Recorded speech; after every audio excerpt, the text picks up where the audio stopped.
Hi, guys. So, I haven't spoken about the elections in a while, in a minute.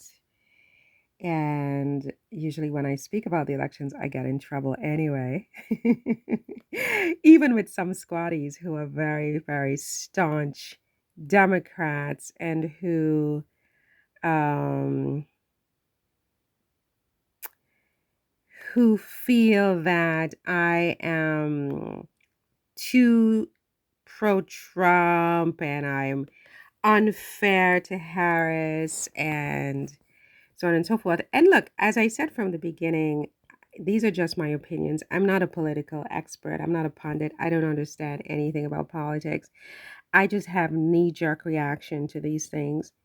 And obviously, I'm a Democrat. I was a Hillary Democrat, an Obama Democrat. Okay. And I probably always will be Democrat.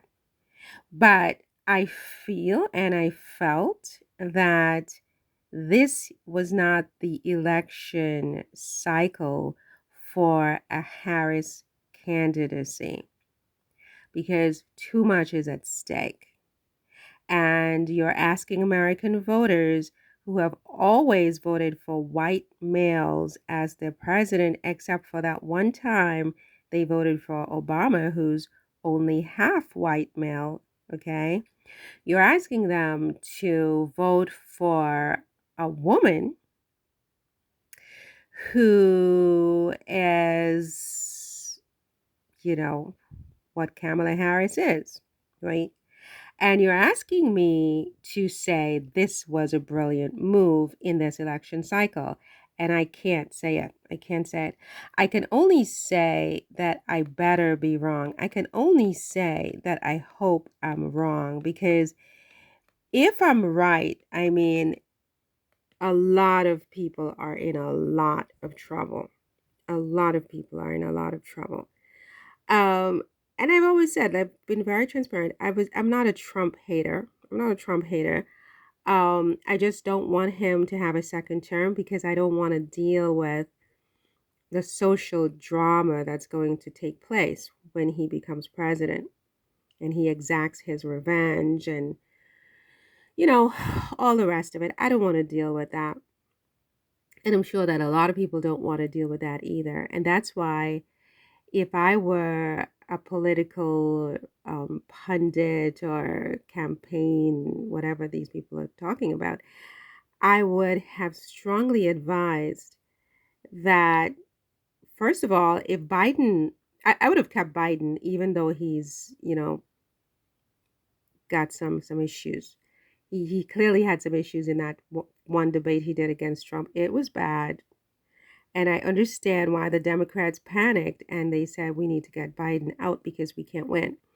So who was next? I mean, logically, the vice president. The question is, for me, first of all, is that the right procedure? I mean, if Biden can't run anymore, should they have put that vote to either the delegates or something? They should have opened up the field and allowed the people some kind of a choice in who they wanted their presidential candidate to be, because the fact that Harris is the vice president doesn't mean that the average voter would have chosen her as the presidential candidate, because they didn't choose her.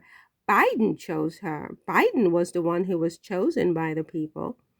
And he handpicked Harris, who at that point, when she ran against Biden, I don't think she won even one state, right? So this is a problem to me. This is a sign to me that we don't have a very popular candidate going up against a very, very popular Republican counterpart. You don't have to like Trump. You can hate him all you want, but you have to do it with your eyes wide open.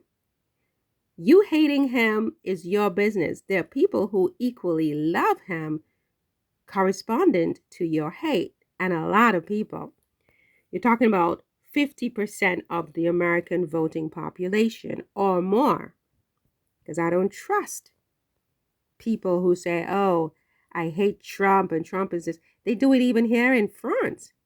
And then you hear different conversations and you read between the lines and you understand that you can't take any of this at face value.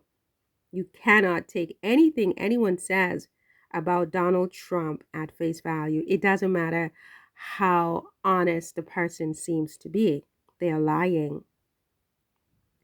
They're lying. And if they have to choose between Trump and Harris, many of these same people are going to choose Trump.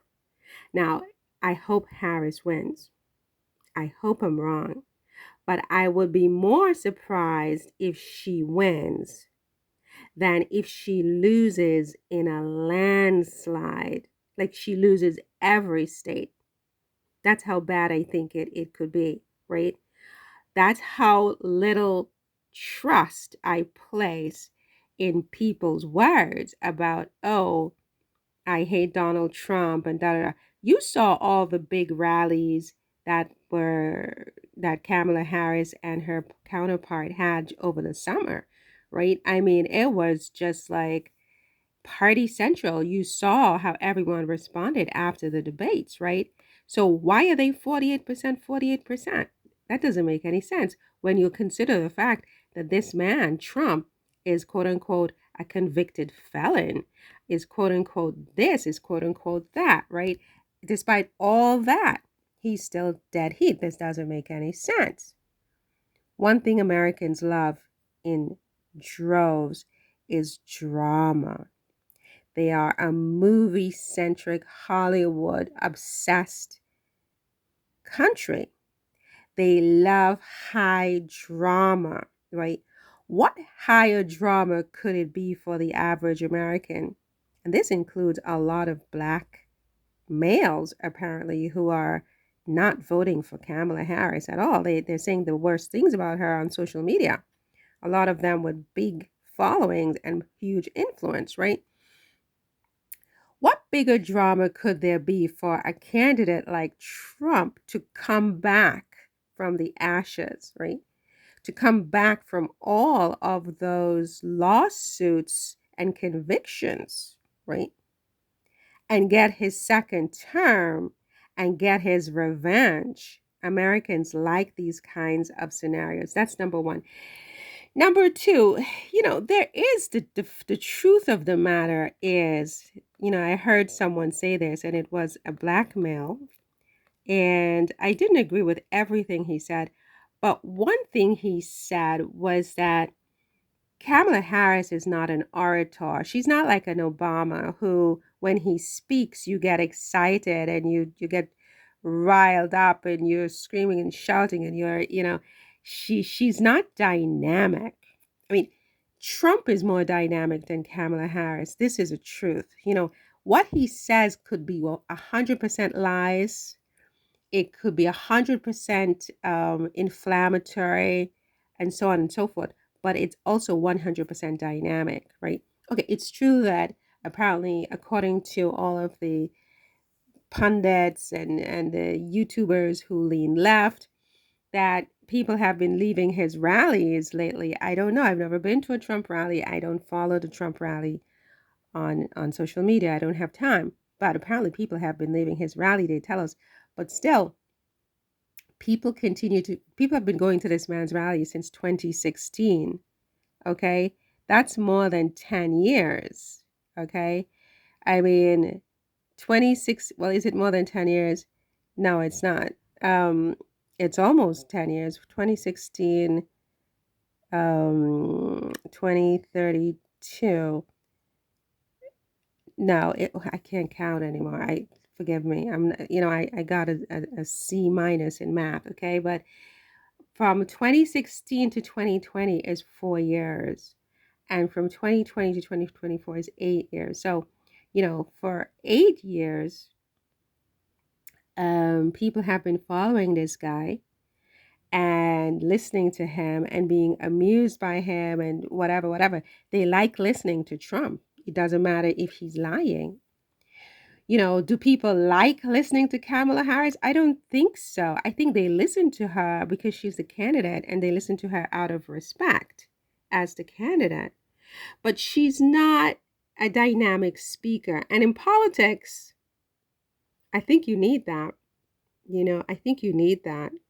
So that's she needs to be able to get people fired up. And I don't think she has that. Look, where do I stand on October 17th on this election? I'm going to leave with I hope I'm wrong. I hope I'm wrong about Harris, because if I'm right, wow, wow, wow, that's all. Anyway, see you in the next one. Take care. Bye.